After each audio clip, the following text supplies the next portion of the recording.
we are hosting this book launch and that we do so many different activities for learning and development professionals is because trainers are the heartbeat of Mimeo. For those of you who don't know, Mimeo makes it really simple to put content in front of your learners, whether that's printed workbooks like the ones that are on your chairs, or digital materials, like you can download some of these materials and some extra supplemental digital materials in our app, which is explained in the workbook. The whole idea is to make it really simple so that you can focus on developing amazing training and not on tracking packages or trying to figure out the logistics of putting content in front of your learners. So that was true when we founded it in 1998. We've been talking to trainers ever since, and so you guys are our North Star as we develop our product, and that's why we really enjoy having this type of event. And the reason we are really excited about this book, Confessions of a Corporate Trainer, and about partnering with Jonathan is because he is all about the realities of what it means to be a trainer and what it means to have those headaches. So Jonathan is an author, he's an ATD Master Trainer, and he is dedicated to producing impactful training. He's a former BBC Learning executive, and he likes to say that he works at the intersection of media, communication, learning, leadership, and innovation. It all sounds really glamorous, especially when he pulls out the stories about how he might have met Stephen Merchant while they were doing The Office. I might get that wrong, but he's here to tell you that it can be glamorous, but it can often go wrong and often doesn't feel glamorous. And in fact, maybe that's the point, and we don't need to worry about feeling glamorous and worry about what's going wrong, and instead focus on the learner. So with that, I would love for you guys to join me in welcoming Jonathan to the stage. Thank you. Great to be here. Actually, one of the nice things about being here too is I don't know how long I've known Mimeo for, but it seems to be ages. I was telling Doug the first time I met anybody from Mimeo was when they gave me at a conference a adapter so I could take around the world to plug in my computer, because of course every country's got a different thing. But the real thing that I like about Mimeo is that they've pretty much saved my bacon a few times. I was doing a workshop in Singapore, and we had 15 people all lined up, and I got a phone call about 3 days, I think it was, beforehand, and they said, "Guess what, Jonathan? We've got 30 people." I said, "What?" And of course, I had arranged for 15 workbooks to be in Singapore, and I've got 3 days. So I'm thinking, what do I do? And then I remember the phone, the little adapter card, and I said, okay, let's see if we can put these people to the test. Sure enough, there were those workbooks at 8 o'clock when I turned up in Singapore to do that workshop. So thank you very much for hosting this event and just inviting a bunch of people. We all speak the same language. Trainers are weird. I don't know if you've heard that. My wife, who's joining us here over the corner, I think it took her a long time to realise that we talk this different language. We had a friend visit us in London, and all the jargon that we kept talking, I don't know if anybody remembers tea groups. Does anyone remember tea groups and stuff like that? And we're having this big, in-depth conversation, and I think Sharon was going, really, what did I marry myself into? I mean, it's kind of weird, but no, she understands our language now.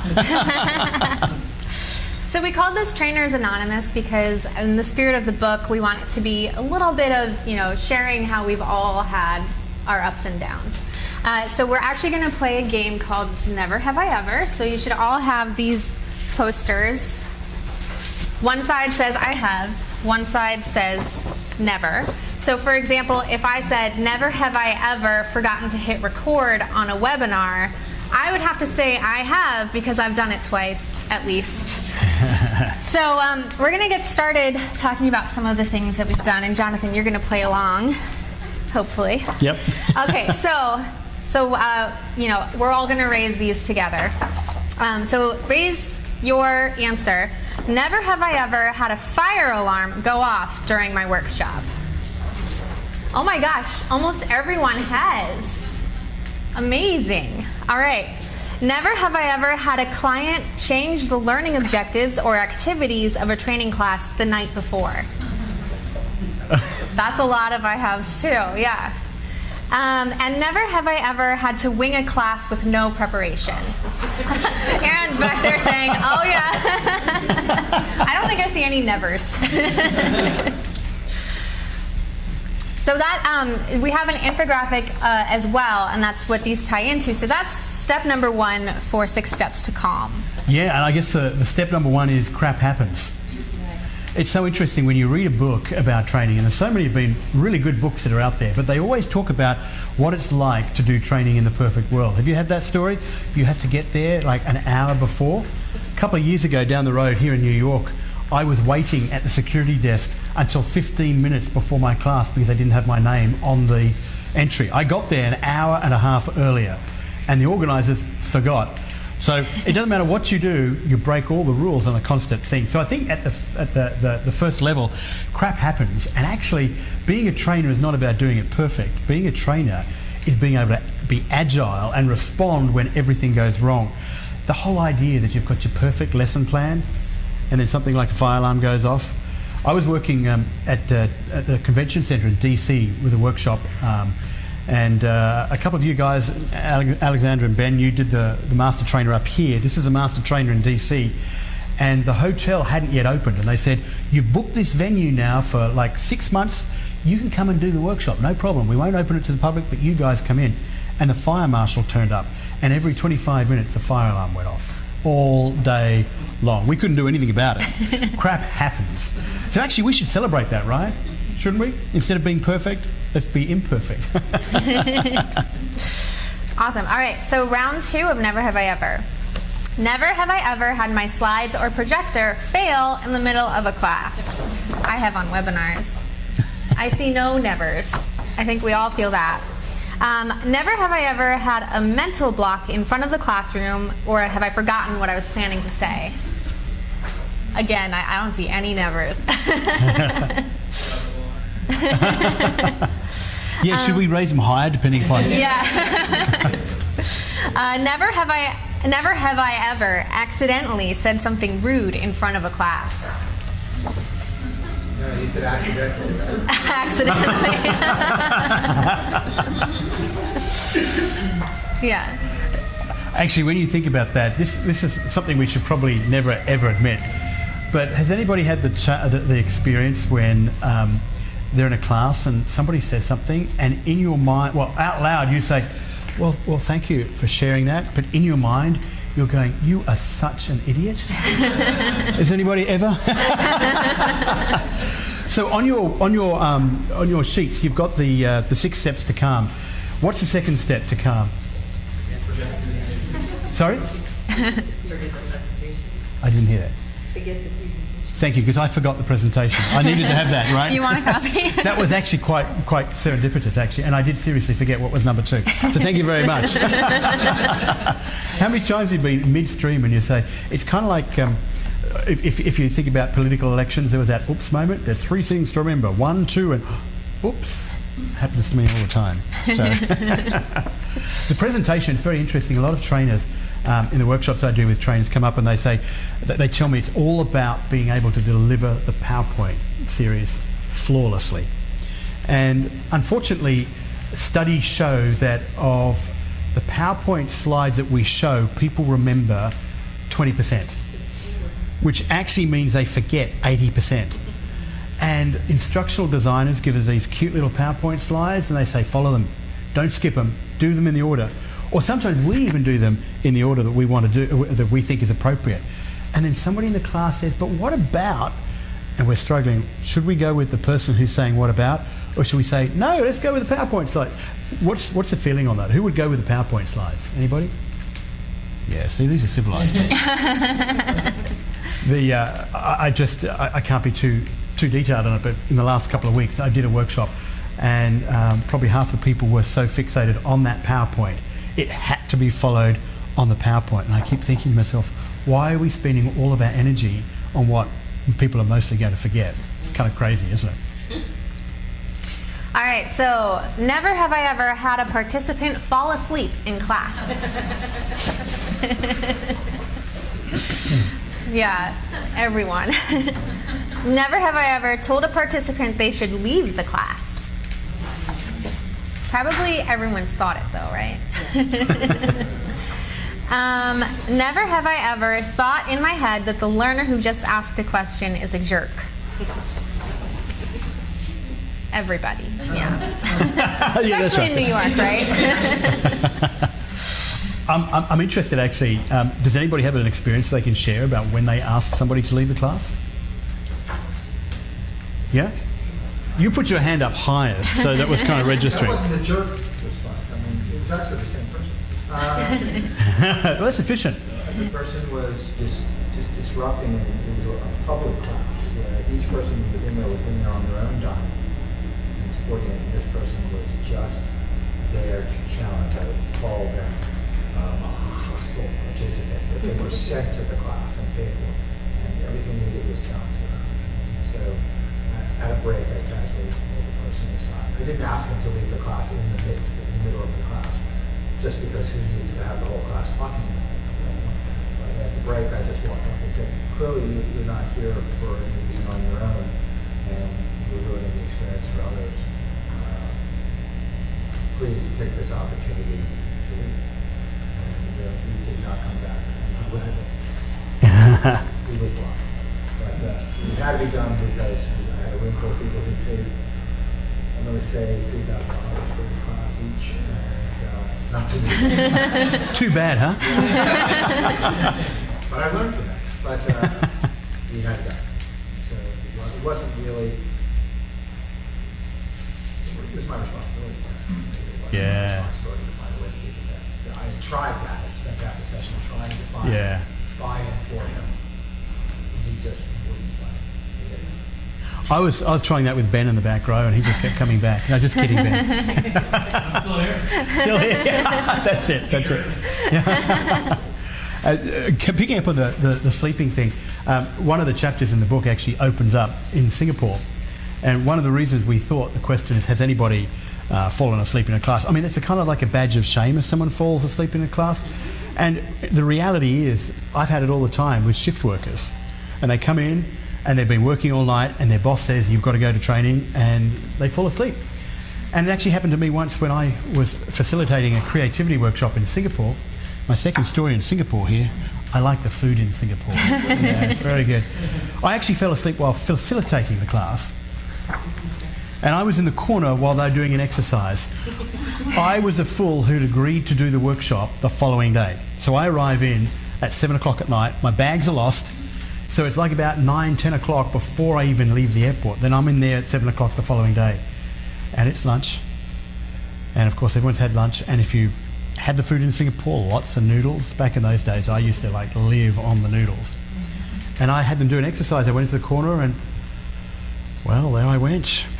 Now, the lucky thing is nobody saw me because something happened. And I woke up. And I've actually found that sometimes when they're giving me a comment, my brain will be going off to thinking, so Sharon and I, our favourite food on a Sunday afternoon is actually liquid. Should I admit this? Glass of rosé on a Sunday afternoon. Yes, we're very French in that regard. And so one day I was actually doing a workshop very similar to Singapore, and somebody was talking, and I was thinking, oh, we've got Whispering Angel coming up on the weekend. That's our favourite brand of rosé. If you like rosé, phenomenal. And then all of a sudden you've got to find yourself making up an answer. Oh, yes. That's really interesting. You go, well, how do I move this on? Of course, you've got those 3 questions, haven't you? Think, feel, do. Really interesting. So how do you think that will impact you in the future? Please get me out of this one, Willa. How did it make you feel? All right, so another round of Never Have I Ever. Never have I ever not given handouts to a class. Not given handouts to a class. So you show up without handouts for them. It's pretty mixed. Some of you have, some of you've never. Never have I ever had workbooks turn up late for a class. I'm seeing a lot of I haves, a few nevers. Hopefully you guys are using Mimeo, and that's why. Well, actually, yeah, and the time that I'm thinking about was a major manufacturing plant on the other side of the country. And the books actually did turn up, and they weren't Mimeo books, they were actually for another client that had these things shipped. They went to the wrong door. And so this huge factory, and I can't tell you who it is, obviously for clients and all that kind of stuff, they had the books, we had the tracking, it had been delivered, but they delivered it to the wrong door, and somebody had signed for it, and it was sitting on the wrong side of the warehouse. It took us a whole day. But actually, what was really cool about that, I don't know about you guys, who does classes that somebody else designs? Does anybody have to? Yeah, it's a bit of a pain, isn't it, really? And so I had the permission to do it my way, because if anybody complained, it was, well, the workbooks didn't turn up, so we had to change it. Yeah, well, yeah. Cunning, I think. So actually, sometimes when the workbooks don't turn up, it gives you a chance. But really, it can become a real pain in the butt, because you need those resources. I'm having my mental blank again. What's our next number on that? What's that? I should have brought this out. Has anyone... It's about learners. Remember about the learner. That's right, yes. I do a lot of work around the world, working with trainers and helping trainers become develop more skills. Some of them are intros. Sometimes people come back just for a refresher class. And one of the things I notice with people who are starting out is it's all about the presentation. It's all about what they present. And there's nothing wrong with that. Content is really, really, really important. But at the end of the day, what happens out the front is a whole lot less important than what happens in the minds of the learner. And when we're facilitating learning, it's so easy to worry about whether we're slick in our presentation, whether we dress right. I had somebody tell me today that one of the biggest struggles they have is speaking slowly. And I asked people in the group, I said, does anybody not understand this woman? Because she speaks fast.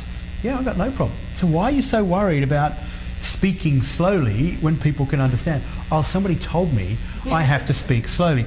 And our industry is full of all these myths. You've heard them, right? Dress one level above the trainer. Have you heard that one? So what a load of crap that is, quite frankly. So you've got to wear a tie.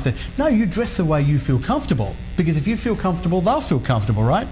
And there's another myth I like, the one that somebody said to me the other day. You're never allowed to walk in front of the projector beam. The projector beam is there, so in other words, you've got a white shirt and it's going to put this print on you. Well, okay, does that mean you have to walk to the back of the room and around just to get to the other side of the room? But somewhere, somebody has put this myth forward that you can't walk in front of the projector beam.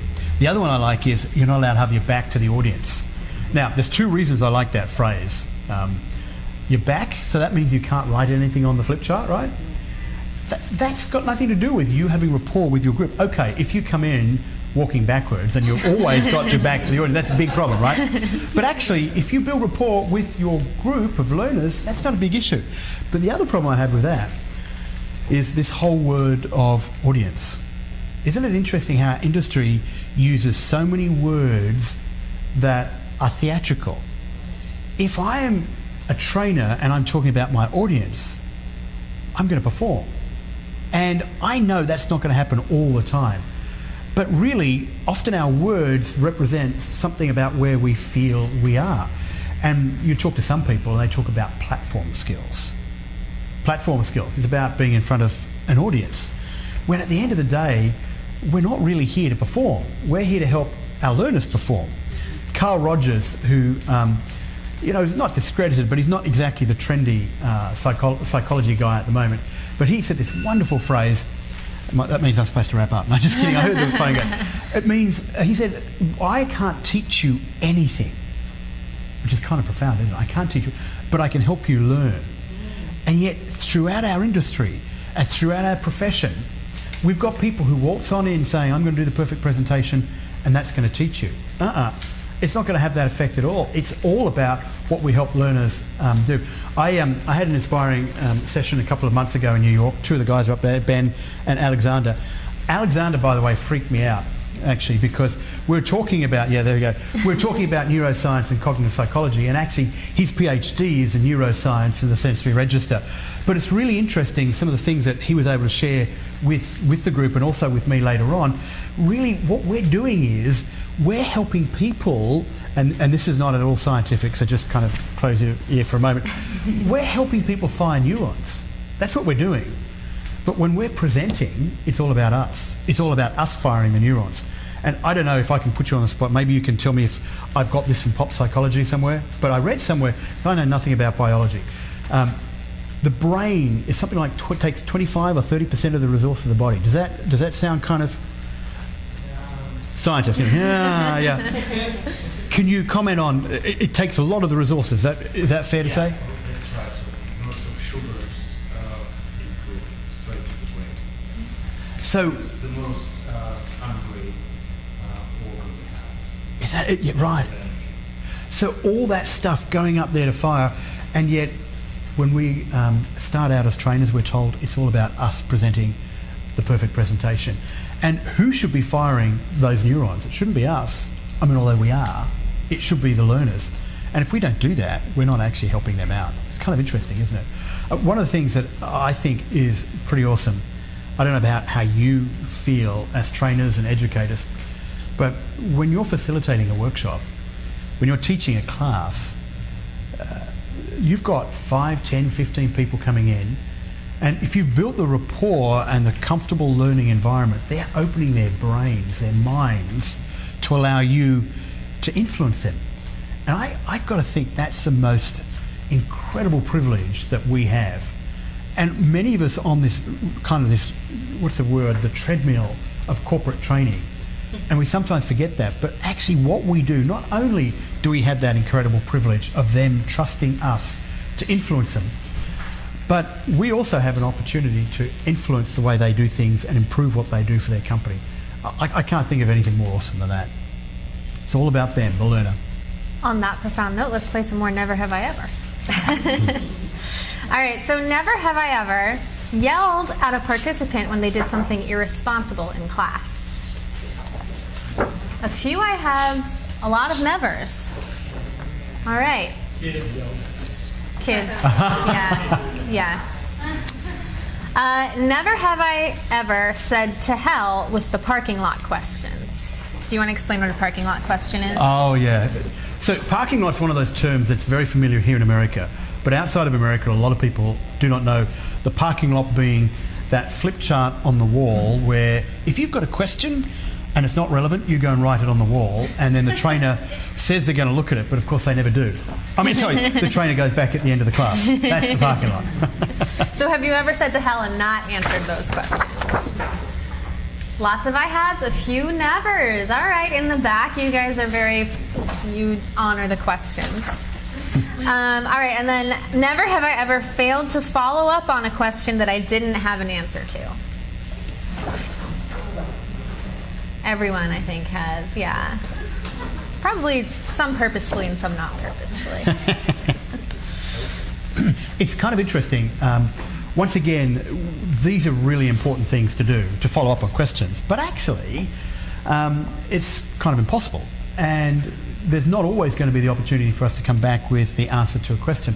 But Paulo Ferreira, the radical educator from South America, he is a philosopher who wrote the book Pedagogy. Oh, thank you. Hey, fantastic. Who else? Has anyone else read Pedagogy of the Oppressed? Yeah, of course. So we've got two people. I think we've talked about Pedagogy of the Oppressed. So actually, Paulo Ferreira said that he was very specific about, and you might remember this, about the role of questions. Now, a lot of people think the reason we use questions in the classroom is to get answers, right?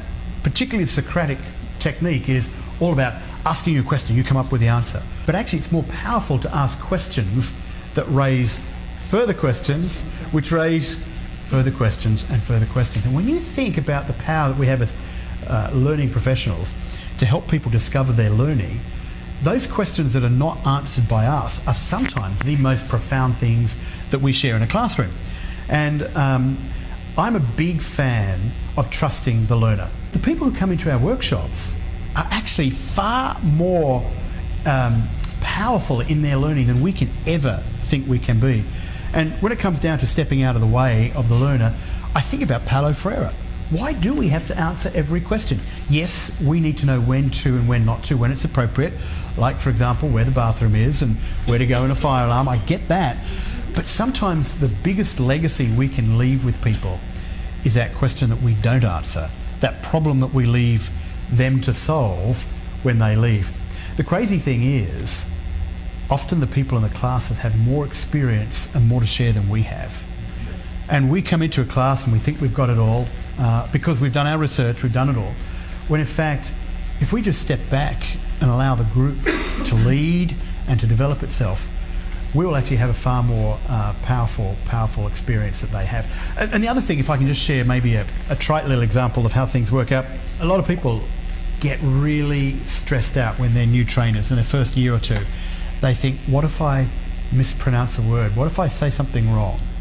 When I say new trainers, I've met people who've been doing it for 15, 16 years too, by the way, but I'll say new trainers.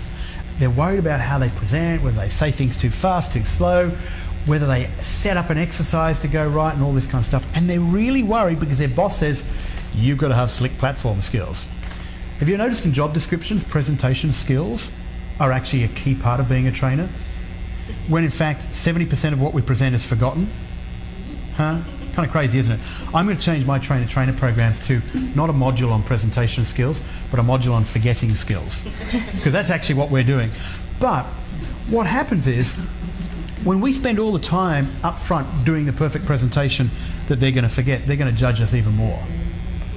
When we step out of the way and let them do the work of learning, because that's what they have the skill to do, and when we trust and respect and honour that innate ability to do that, that's when they've got no time to see how good you are as a presenter. It's interesting, isn't it? I love the Pareto Principle, 80-20. If we can talk 20% of the time and they talk or do stuff 80% of the time, how we present is not going to be very important at all. Now, I'm not saying we can be lousy as presenters. That's a bad excuse. We have to be good. We have to be clear. But really the emphasis is not on us being good. It's doing everything we can to step out of the way and help them be good. All right, and our final round of Never Have I Ever. Never have I ever taught a topic I had no clue about. Lots of that, a few nevers, all right. Never have I ever taken time out to learn something new. Taken time out, so you've never taken. Oh, sorry, no. I'm getting confused here. All right. Never have I ever taught the same class for more than 5 days in a row. Lots of you have, yeah. This kind of leads us into the last step of calm, really. And we've all had this experience. I actually write about it. It's the opening chapter of the book, is in Russia, in Moscow. And I turned up to give a keynote at a conference, then do a workshop, and then go and run a tutorial at the local college for some MBA students. And when I arrived, I was given PowerPoint slides to deliver because a friend of mine in Germany said, I desperately need you in Moscow because this other guy has bailed out and we've got to have somebody do it. Please, you're the only person who can do it. Have you ever noticed that? You're the only person who can ever do it? There's something going wrong here, right? So anyway, I turn up, and at first I said, no, I'm not going to do it because I need time to do it. I need to do a training needs analysis. I need to talk to the clients. I need to do this. Yada. No. You'll be fine. Take my PowerPoint slides, just use those and ad-lib it based on my PowerPoint slides.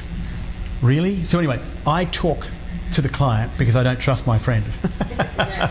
And he said, yeah, what we want the digital storytelling workshop for journalists. Okay, and I went through the detail. We did a very extensive T&A, training needs analysis. Anyway, within an hour of the workshop, and we're actually in, I think it's RTA, the news organisation. Anyway, when we're like about an hour and a half in, this big guy gets up, throws his cloak on and stomps out. I go, that's a bit odd. And then the guy next to him gets up and he stomps out too. So I'm thinking, what's going on here? I don't know what's going on here. I better kind of... So I did what everybody kind of does. Deep breath and pretend that they didn't walk out, right? No worries. And it was funny because as the door slammed shut on the way out, everything went silent. You feel a pin drop. I'm thinking, uh-oh, this is not good. Just keep going. So 2 more people stomp out of the workshop. I'm thinking, am I going too fast? Have I said something that's culturally insignificant? I don't know what the story is. So I did the classic, well, I think that brings us up to a natural break. What do you think? And I'm sweating. If you were close to me, you would see me sweating because there's like 30 people in this room. I'm in Moscow. I don't understand their language. I don't know what's going on. Have I just said something that's kind of like really upset everybody? So the guy who was kind of chaperoning me, he comes rushing up to me afterwards. And I do that, that kind of, you take a deep breath and say, well, everything going okay? That's what we plan to do. It actually comes out like, well, everything's going okay. because of course we're like stressed to the nines. And he said, "Can you do digital revenue streams?" I said, "What? Digital revenue streams?" "No, this is digital storytelling." "No, you need to do digital revenue streams." "What do you mean digital revenue?" We didn't tell you, we advertised this as a workshop on digital revenue streams. And furthermore, the 4 people who stomped out had seen the guy that got me to go out there do the same workshop 2 months before with the same PowerPoint slides. It was a total setup, a total setup. Now, if you read the first chapter of the book, it's a lot more sanitized than that. My editor said, "You can't say that stuff." And I had to tone it down, and I changed the names of everybody, so you don't know anybody in there, Alexander. No names, no references or anything like that. But actually, it's really interesting how sometimes we have no alternative. So I was literally on the internet 3 minutes ahead of the class, talking about stuff. And so now, when you think about this, how do you think that'll work? Let's break into groups, shall we? I'm going, quick, where's the internet? And we're scouring content and all this. Well, unfortunately, we have gone a little bit over than what we expected, but I imagine Jonathan can stay a few minutes if you have questions or want to talk to him or get your book signed. You got a book? There's more drink and food, so feel free to stick around. And if you have any questions about Mimeo, obviously we're here for you. Thank you so much for coming out. This has been really fun for us, so hopefully you had fun too. Thank you, Mimeo.